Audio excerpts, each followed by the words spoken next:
Bienvenue à la 4e partie du cours sur Photoshop. Dans cette partie-ci, on va voir comment utiliser les calques, qui est un élément essentiel de Photoshop. On va maintenant ouvrir l'image qui s'appelle « Comprendre calque ».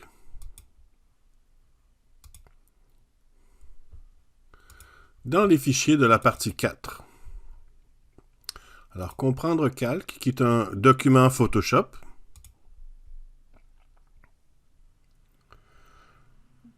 Dans ce document-là, on a 3 images. On a une image qui est en arrière ici, qui est tissage. On a une image ici avec les boîtes et une image avec les fils ici. Donc, on a 3 images dans notre document Photoshop qui comporte au total 4 calques. Le dernier calque étant le calque d'arrière-plan.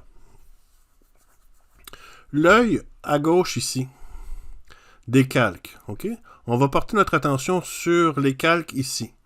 Donc, l'œil à côté des calques sert à masquer ou à afficher les calques. Donc, si j'appuie sur les yeux, le calque est caché. Ok? Donc, si je cache tous mes calques, je ne vois que du blanc. Je pourrais même cacher le calque d'arrière-plan. À ce moment-là, je ne verrai qu'un canevas en damier qui correspond à de la transparence dans Photoshop. Donc, l'arrière-plan, mon image, mon autre image et mon autre image. L'œil sert à afficher ou à cacher les différents calques. On va sélectionner le deuxième calque et on va déplacer l'image avec l'outil de déplacement. OK? Donc, quand je choisis de déplacer un calque, ce n'est que ce calque-là qui va se déplacer. Là, ici, on voit que je n'ai pas sélectionné de calque au départ. J'ai juste cliqué sur une partie de l'image et Photoshop va déplacer automatiquement le calque qui se trouve à être sous mon curseur à ce moment-là. Pourquoi? Parce que j'ai en haut la case « Sélection automatique ». Si j'enlève « Sélection automatique », il faut d'abord que je sélectionne un calque dans ma liste de calques ici pour le déplacer. Okay? Par exemple, je vais cliquer sur le calque tissage et je vais placer mon curseur par-dessus l'image des filtres. Et quand je déplace, c'est le calque tissage qui se déplace. Okay? Parce que c'est celui que j'ai sélectionné dans ma liste de calques ici. Même chose, si je sélectionne mon calque fil et que je me positionne mon curseur par-dessus la grande image qui est tissage, c'est le calque de mes fils qui va se déplacer. Donc, ça c'est parce que j'ai sélection automatique de désélectionner. Si je le sélectionne, à ce moment-là, c'est automatique. C'est celui qui est sous ma souris qui va se déplacer. Donc, ma souris est ici, je déplace tissage. Ma souris est ici, je déplace les fils. Ma souris est ici, je déplace les boîtes. Maintenant, si mon curseur est placé par-dessus un endroit où il y a plusieurs calques de superposés, il va prendre celui qui est le plus au-dessus. Maintenant, on peut toujours déplacer l'ordre des calques. Alors, je vais sélectionner mon calque fil ici. Et je vais le déplacer, je vais le mettre sous le calque tissage. Alors là, on voit ici qu'il est allé se placer en dessous. Je vais maintenant cliquer sur le calque tissage. Et je vais cliquer sur le bouton ici pour ajouter un nouveau calque. Alors c'est ici, là, ce bouton-là, c'est créer un calque. Alors quand je clique dessus, il y a un nouveau calque vide qui se crée au-dessus de celui que j'avais de sélectionner quand j'ai appuyé sur le bouton. Pour renommer un calque, on double-clique sur le nom du calque, pas à l'intérieur de la petite miniature ici, là, mais sur le nom, je double-clique dessus, et là, je peux écrire le nom que je veux. Alors, disons que je vais l'appeler peinture. Alors, j'écris peinture, puis je fais Enter. On va sélectionner l'outil pinceau dans notre barre d'outils. Et dans le nuancier ici, je vais sélectionner une couleur. Alors, je te laisse sélectionner la couleur de ton choix. Disons que moi, je vais sélectionner le bleu. Dans la barre d'options en haut, je vais cliquer sur les options de pinceau. Et je vais mettre l'épaisseur à 100 et la dureté à 90. Donc l'épaisseur à 100 et la dureté à 90.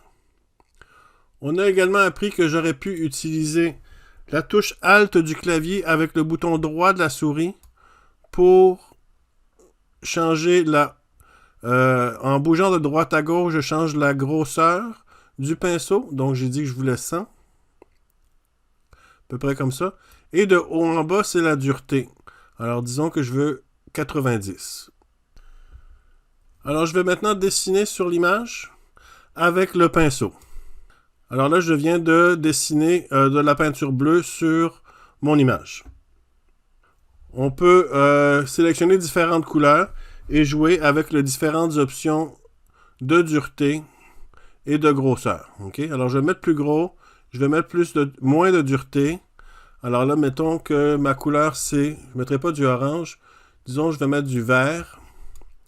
Alors là, on voit que c'est plus flou aux alentours. OK? Je vais prendre une autre couleur. Disons que je vais prendre du jaune. Je vais prendre un curseur. Je vais prendre un pinceau plus petit. Je vais dessiner du jaune comme ça. On peut jouer avec les options du pinceau en sélectionnant une taille et une dureté différentes. Vous pouvez y aller avec ça ici, ou vous pouvez faire bouton droit de la souris en appuyant sur Alt et vous faites de droite à gauche ou de haut en bas. Une autre option, c'est l'opacité. Alors, l'opacité, ici, ça me permet de peinturer, mais en étant un petit peu transparent. Alors, le degré d'opacité va changer selon ce que je lui demande. Alors, je vais mettre l'opacité à 50%.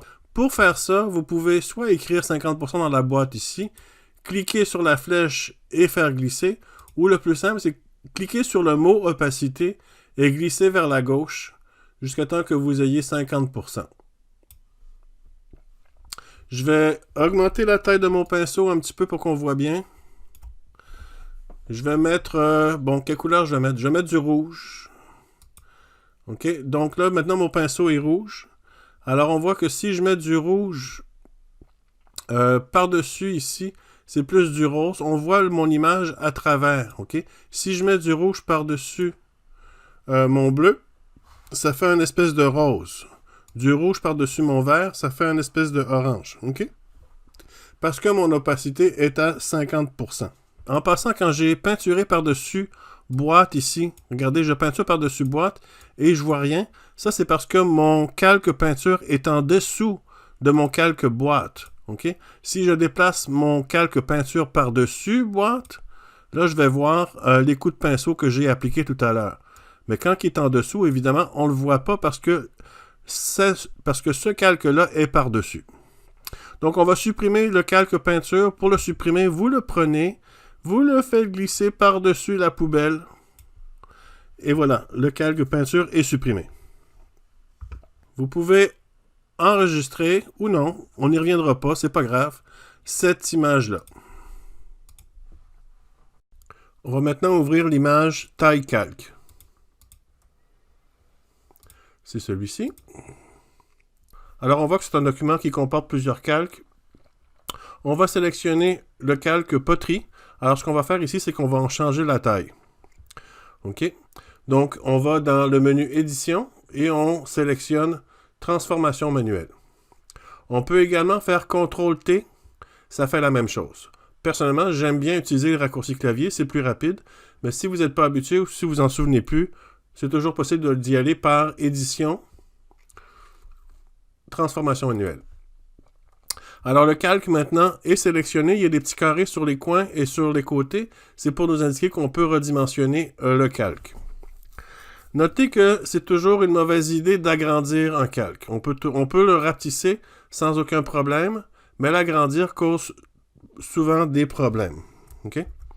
Donc, on va rapetisser le calque afin de le rendre à peu près la même taille que le calque qui est en haut. On appuie sur la touche majuscule. C'est important parce que si je n'appuie pas sur la touche majuscule, je risque de déformer mon image. OK? on va perdre de la qualité.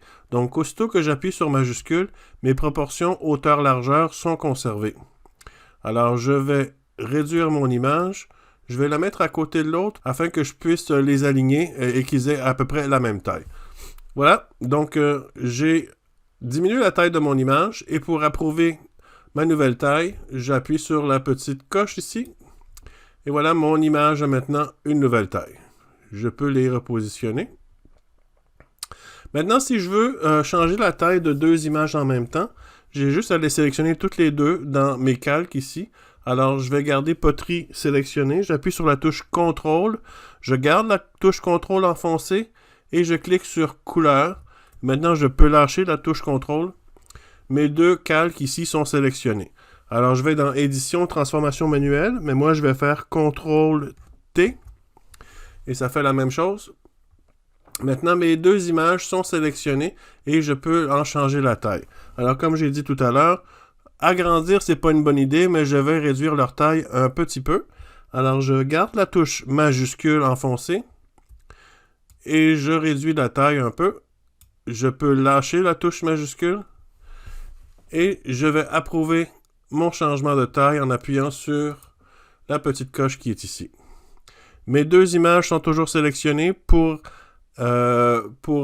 désélectionner l'image, j'ai juste à cliquer à l'extérieur. Et maintenant, elles ne sont plus sélectionnées. Je peux cliquer sur une image et sur l'autre pour les déplacer individuellement. Alors, c'est ça. Vous pouvez enregistrer et fermer ce document. On va maintenant ouvrir l'image Ajout image 1. Donc, on fait Ouvrir.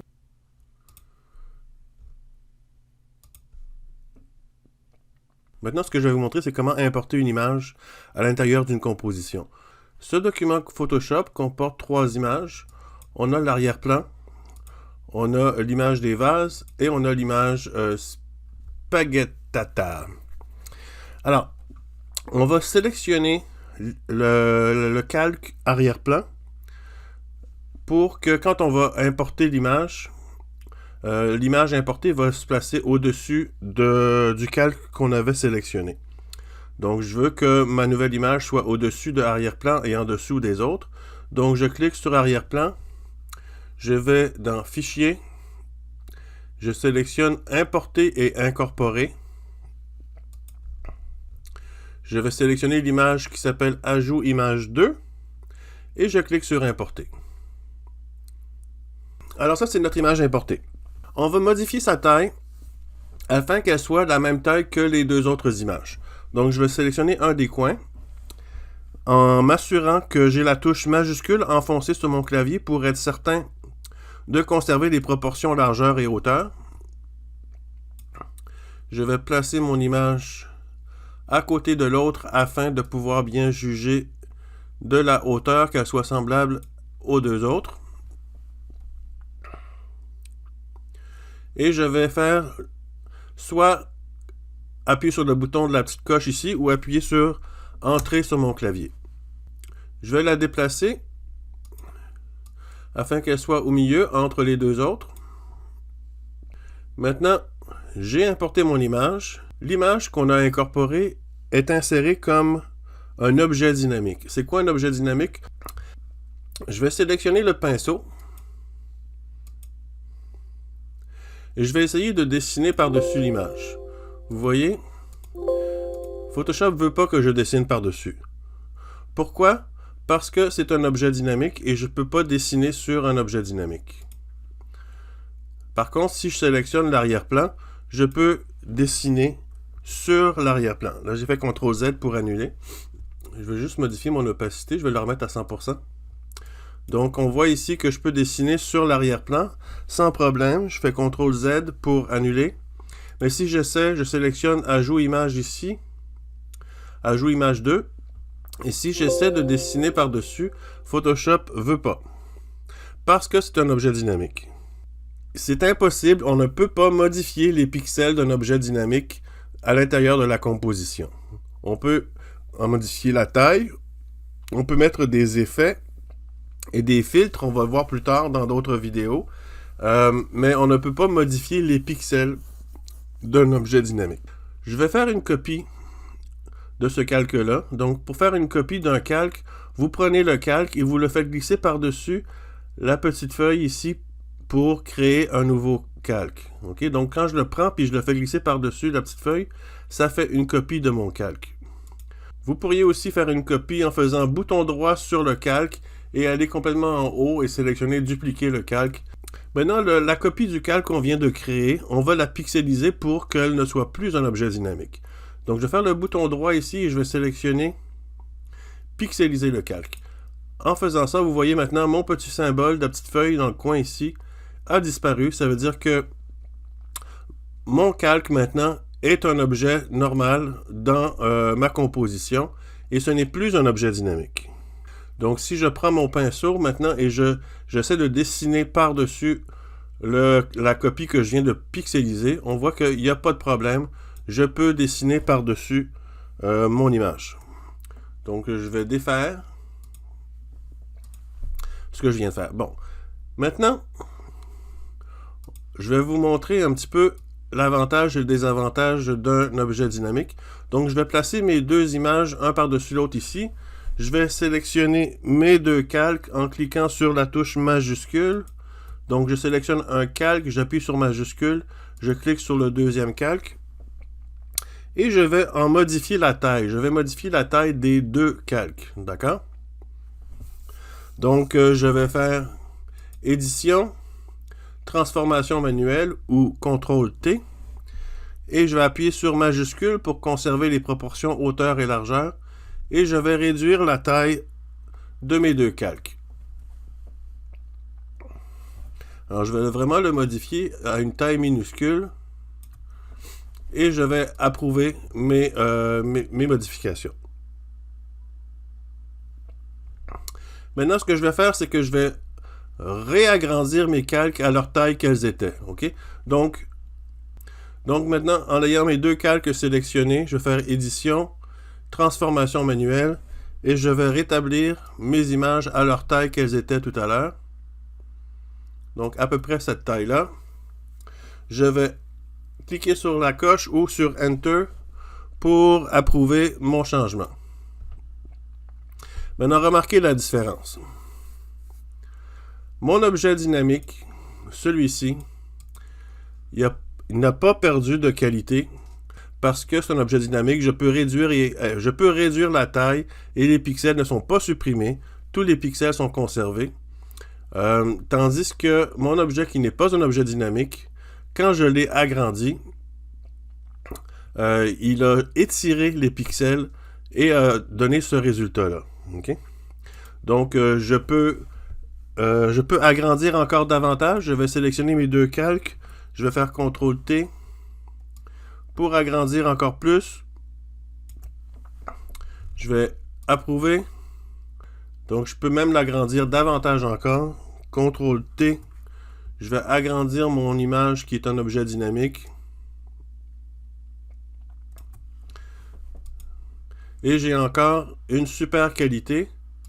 OK? Tandis que mon image qui n'est pas un objet dynamique, si je fais la même chose et je l'agrandis,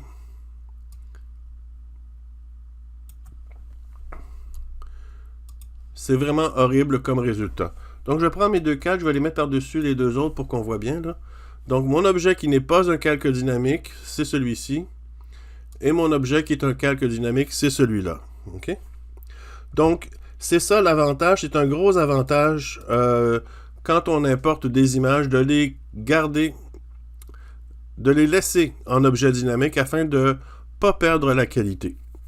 OK? Donc, je vais maintenant supprimer mon image, ma copie de mon image, j'en ai plus besoin. Je vais ramener mon calque dynamique à la même taille que les deux autres images.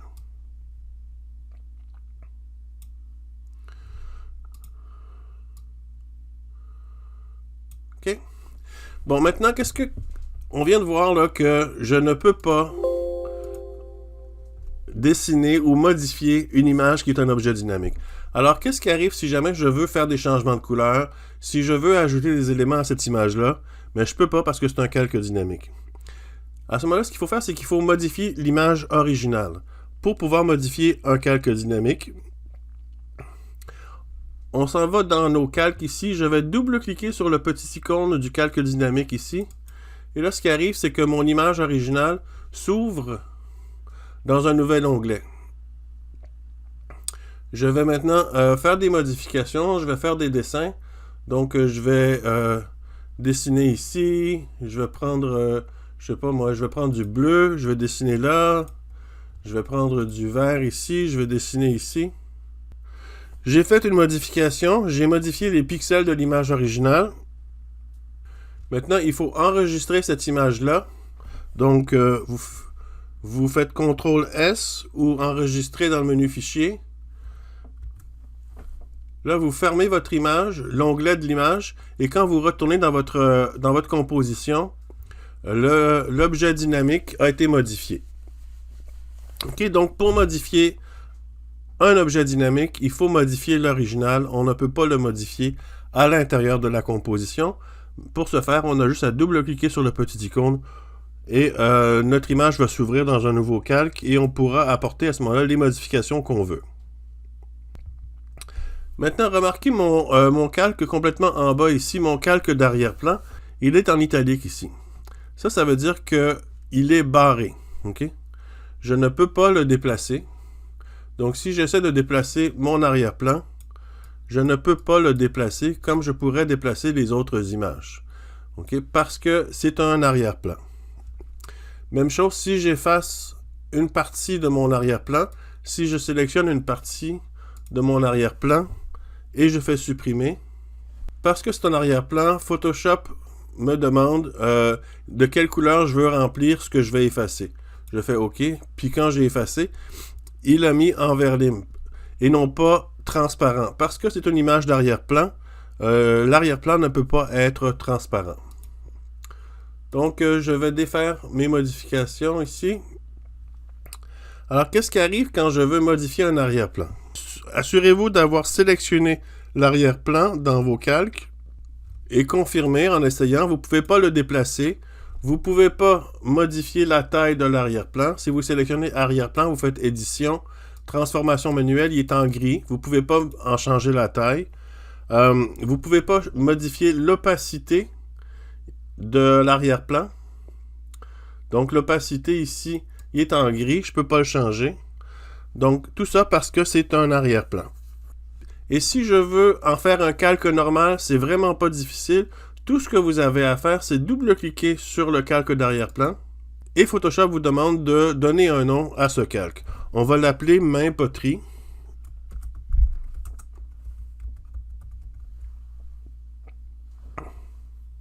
Et on va cliquer sur OK.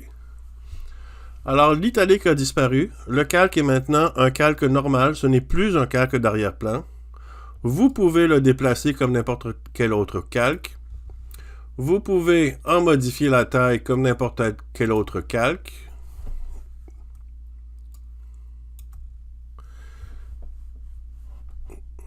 Et vous pouvez en changer l'opacité comme n'importe quel autre calque.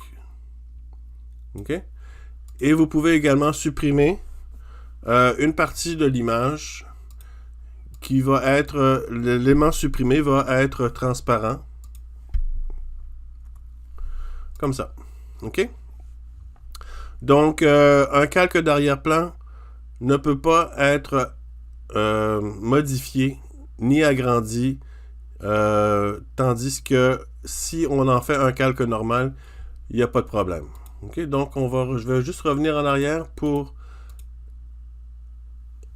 rétablir tout ça. OK? Mais je le conserve en calque normal. Je ne veux pas que ça soit un calque d'arrière-plan pour le moment. Je vais vous montrer par contre si vous voulez en faire un calque d'arrière-plan. Donc, n'importe quelle image que vous voudriez mettre comme calque d'arrière-plan. Alors, mettons que je voudrais l'image main poterie. J'ai changé d'idée ou je l'ai importé puis il n'y avait pas d'arrière-plan puis je veux que ça soit un arrière-plan. Alors, d'abord, on sélectionne le calque. Ensuite, on va dans Calque. Nouveau, et puis je sélectionne arrière-plan d'après un calque. Alors, en faisant ça ici, mon calque, qui aurait pu être n'importe quel autre calque, devient un calque d'arrière-plan. Vous pouvez maintenant enregistrer et fermer ce document-là. Alors maintenant, on va retourner dans notre projet du poster du voyage à New York. Alors, on va ouvrir l'image Building dans Photoshop. Dans la partie 4, on sélectionne Building et on fait Ouvrir. Maintenant, ce que vous allez faire, vous allez d'abord modifier la taille de cette composition pour qu'elle soit 12 pouces par 8 pouces avec une résolution de 150 points par pouce, ok? 150 dpi. Évidemment, c'est comme je disais dans une autre vidéo, il faudrait travailler à 300 pixels par pouce puisque ça serait une affiche qu'on veut imprimer. Mais pour éviter de ralentir les ordinateurs, à moins que vous ayez un ordinateur très puissant, on va garder la résolution à 150 pixels par pouce pour ce projet. Alors, une fois que vous aurez modifié la taille de l'image à 12 pouces par 8 pouces avec une résolution de 150 dpi, vous allez incorporer les images pont et statue dans la composition. Vous allez ensuite réduire la taille des deux objets dynamiques temporairement. On les agrandira plus tard. Puisque ça va être des objets dynamiques, on n'aura aucun problème à les réagrandir plus tard. Donc, vous allez incorporer les images comme sur l'écran ici et vous allez m'envoyer votre fichier Photoshop comme devoir. Ah oui, enregistrez votre document Photoshop et appelez-le Poster New York avec votre nom.